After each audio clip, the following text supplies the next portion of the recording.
kepala Satgas Pengamanan Aksi Unjuk Rasa itulah yang harus bertanggung jawab. Elit politik harusnya juga apa mawas diri untuk mau menemui mereka yang sedang melakukan aksi, jangan hanya sekedar omong-omong saja, teriak-teriak di belakang yang kemudian malah memprovokasi massa, sementara yang berhadapan dengan massa ini kan adalah kawan-kawan di kepolisian sendiri gitu loh. Kalau Kapolri berani menyatakan mengundurkan diri, itu tentu akan menjadi legasi terbaik. Tribuners, satu nyawa melayang dalam kericuhan unjuk rasa yang berlangsung pada Kamis 28 Agustus di Jakarta. Ironi pun mencuat, rantis berlapis baja yang seharusnya melindungi ketertiban, tapi justru membawa maut di tengah kerumunan sipil. Penanganan demo oleh kepolisian seringkali menuai sorotan tajam, alih-alih meredam, tapi justru muncul korban luka, bahkan korban jiwa. Hal ini juga menimbulkan pertanyaan yang cukup serius. Apakah polisi sudah benar-benar mengedepankan pendekatan demokratis atau masih mengutamakan gaya represif? Saya akan membahasnya dalam Tribun News on Focus kali ini. Tribuners sudah tersambung melalui sambungan Zoom bersama dengan saya, ada pengamat kepolisian dari Institute for Security and Strategic Studies, ada Pak Bambang Rukminto. Pak Bambang, selamat siang. Terima kasih banyak sudah bergabung. Kabar baik, Bapak? Alhamdulillah baik, Manila. Ya, terima kasih menyempatkan waktunya hari ini berdiskusi bersama dengan saya. Kita bahas mengenai insiden yang kemudian terjadi dalam aksi unjuk rasa. Pak Bambang, ini apa yang kemudian bisa sebagai pengantar yang bisa digarisbawahi Bapak atas tragedi adanya Rantis Brimob yang kemudian uh, melindas seorang driver ojek online dan videonya juga viral di media sosial?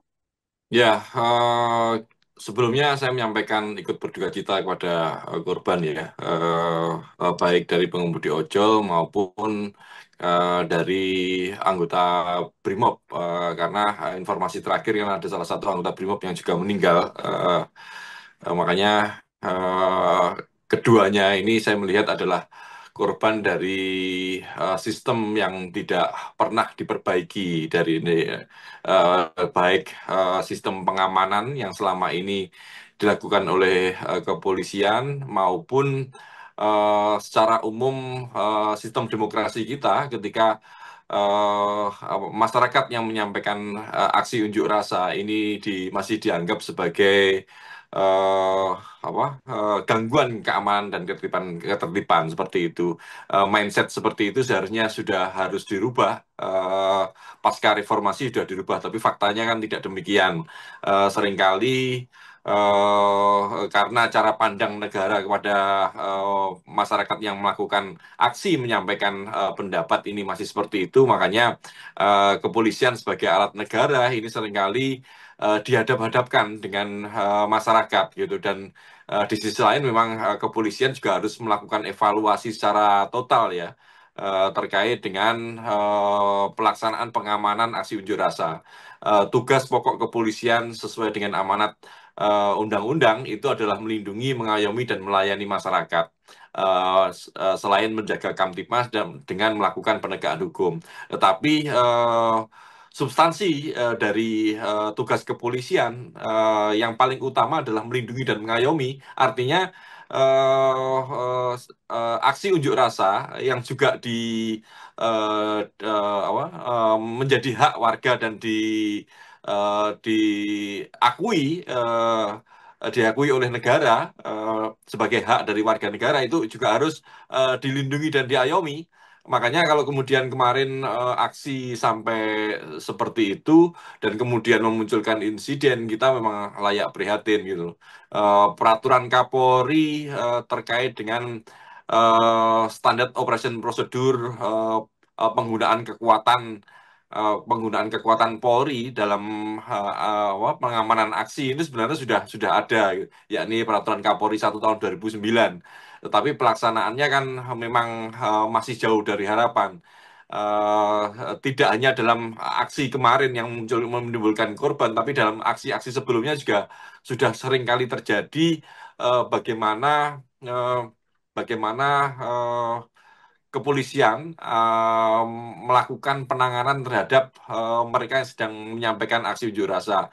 Memang dari dalam sebuah kumpulan massa aksi seringkali muncul provokasi-provokasi dari pihak-pihak yang tidak tidak dalam tanda kutip tidak dikenal ya.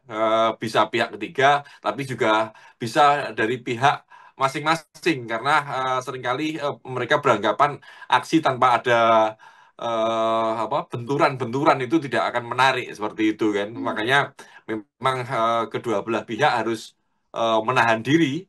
Polisi tetap pada mindset utamanya melindungi dan mengayomi masyarakat, dan peserta aksi ini juga fokus pada tujuan aksi. Jangan sampai kemudian eh, terprovokasi. Makanya dalam sebuah aksi, perencanaan sebuah aksi massa itu memang harus harus ketat, siapa penanggung jawabnya, terus kemudian batasan-batasannya.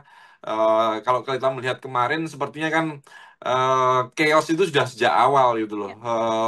Ya. Aksi ini targetnya apa, terus kemudian siapa saja pesertanya, terus kemudian nyaris sangat sangat cair, dan itu memang akan membahayakan masing-masing pihak, baik yang sedang menyampaikan pendapat maupun aparat keamanan yang sedang mengamankan tujuan aksi gitu.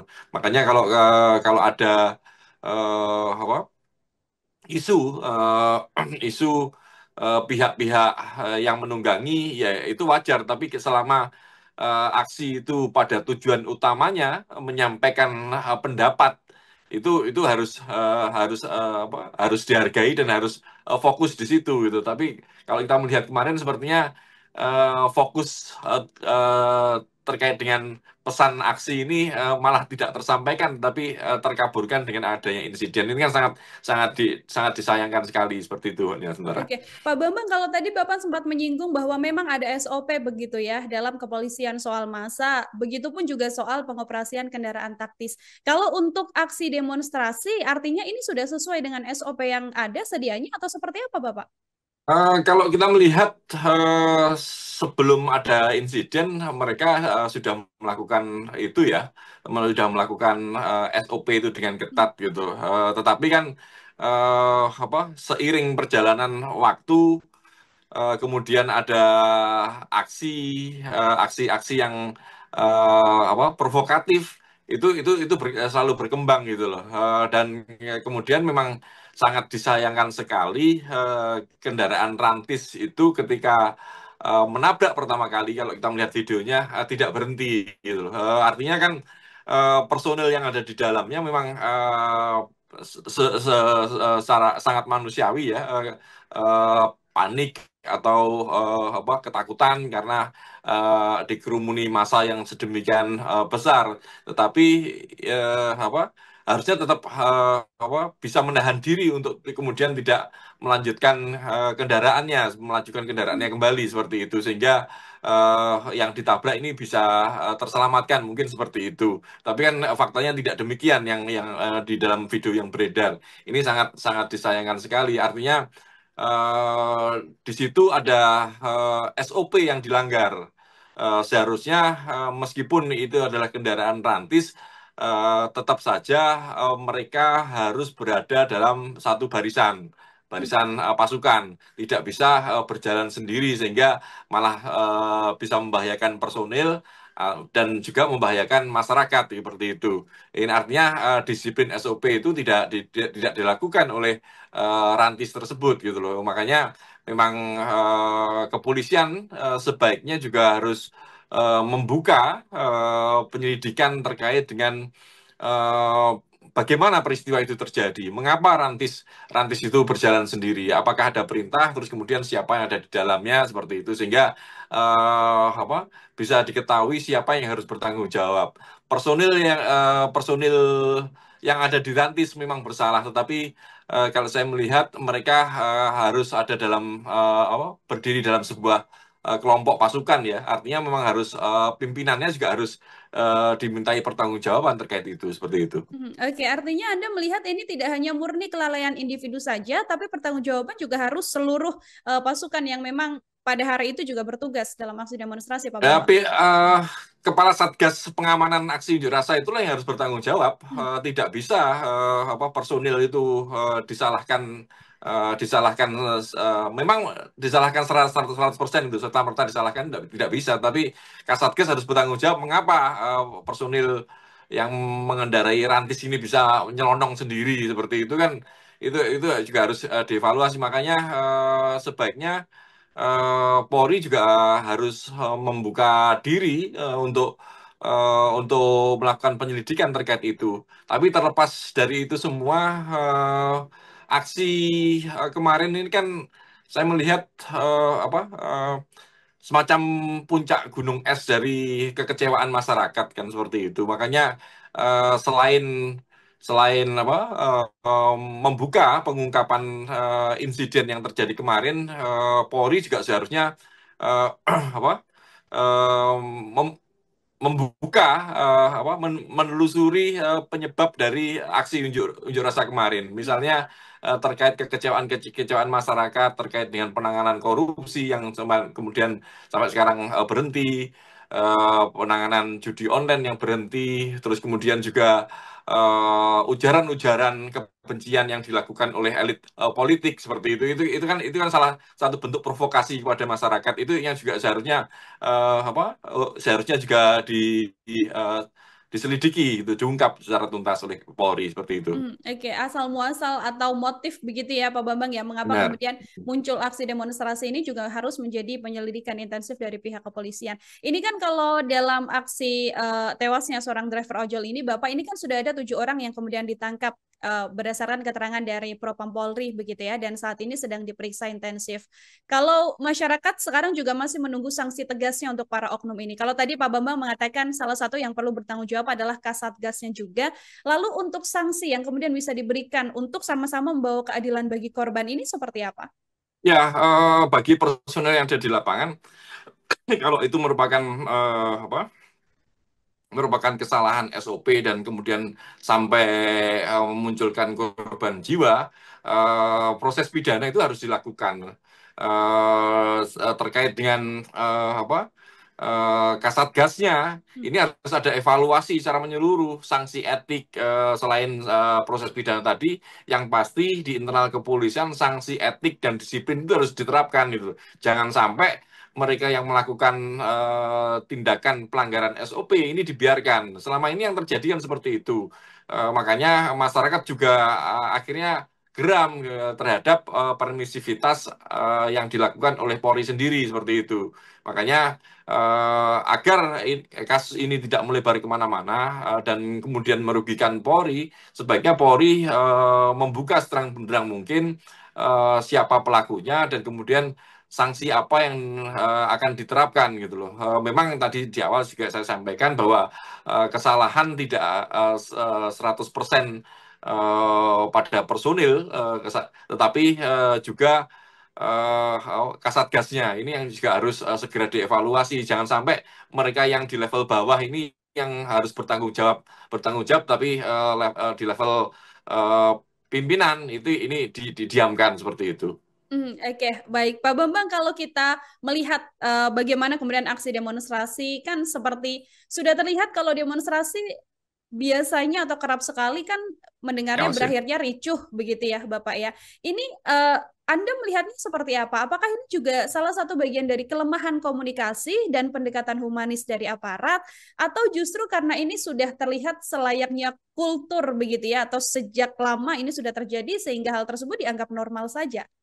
Ya, saya melihat harus cara melihatnya tidak harus komprehensif ya, tidak bisa Mhm. menyalahkan 100% kepada kepolisian karena tujuan aksi ini kan bukan yang dituju dalam aksi ini kan bukan kepolisian tetapi Betul. elit-elit politik kita seperti itu. Makanya apa elit politik harusnya juga apa eh, mawas diri untuk mau menemui mereka yang sedang melakukan aksi, jangan hanya sekedar omong-omong saja, teriak-teriak di belakang yang kemudian malah memprovokasi massa, sementara yang berhadapan dengan massa ini kan adalah kawan-kawan di kepolisian sendiri gitu loh. Akhirnya ini kan membenturkan sesama anak bangsa gitu. Yang menjadi korban adalah anak-anak bangsa gitu loh. Ini kan sangat sangat memprihatinkan sekali. Makanya masyarakat juga harus mendorong bahwa elit kepolisian ini mau turun gitu loh. DPR juga harus sebagai wakil rakyat juga harus mau turun untuk menerima aspirasi mereka gitu. Kalau DPR ini tidak mau turun, wakil rakyat ini apa fungsi wakil dari rakyat ini gitu seperti itu. Ini tidak hanya dilihat bagaimana kemudian polisi yang berbenturan secara langsung karena memang tugasnya ya berada di lapangan ya Pak Bambang ya, Iya. tapi juga dilihat bagaimana kemudian harusnya masa aksi ini ingin bertemu dan bisa berdialog dengan wakil rakyat. Dua pertanyaan terakhir dari saya Bapak. Yang pertama, ini di publik juga muncul desakan bahkan agar Kapolri ini dicopot, Kapolri diganti dari jabatannya. Pak Bambang melihatnya seperti apa? Ya, Pak Kapolri Jenderal Listio Sigit ini sudah 4 tahun bertugas sebagai Kapolri. Terus selama 4 tahun masa kepemimpinannya memang sudah banyak peristiwa-peristiwa, insiden-insiden yang menjadi sorotan masyarakat gitu loh. Dan kasus yang kemarin ini menambah deret peristiwa yang kemudian menjadi blunder bagi kepolisian. Memang negara seharusnya memang melakukan evaluasi pada Kapolri. Sem, minimal itu harus memanggil Kapolri terkait dengan pertanggungjawaban beliau selama menjabat selama ini gitu loh. Dan yang lebih opsi yang lebih lebih positif mungkin bagi kepolisian sendiri kalau Kapolri berani menyatakan mengundurkan diri itu akan tentu akan menjadi legacy terbaik gitu loh. Karena selama ini elit politik maupun elit pemerintahan di negara kita ini kan tidak ada kultur untuk mengundurkan diri gitu loh. Makanya kalau kalau kemudian ada insiden seperti ini akan lebih baik Kapolri untuk mengundurkan diri seperti itu. Oke, akan lebih baik apabila Kapolri bisa dengan legowo yang mengundurkan diri begitu Ya. ya. Terakhir sekaligus menjadi closing statement Bapak, apa kemudian langkah konkret begitu ya yang kemudian bisa dilakukan juga evaluasi semacam apa yang perlu dilakukan oleh pihak kepolisian agar ya insiden semacam ini tidak terjadi kembali, kemudian benturan antara masyarakat dan juga Polri tidak memperparah kepercayaan masyarakat terhadap kepolisian. Polri tentu akan bekerja semaksimal mungkin ya.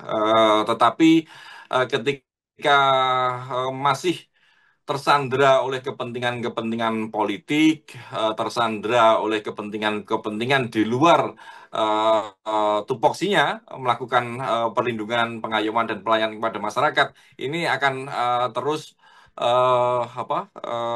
terjebak dengan pola-pola yang seperti ini. Makanya bukan hanya Polri saja yang harus melakukan evaluasi sendiri, tetapi negara ini harus eh, mendorong Polri untuk berbenah lebih lebih cepat gitu karena tanpa ada dorongan negara sepertinya ini akan terus berkutat tanpa ada perbaikan-perbaikan yang berarti seperti itu.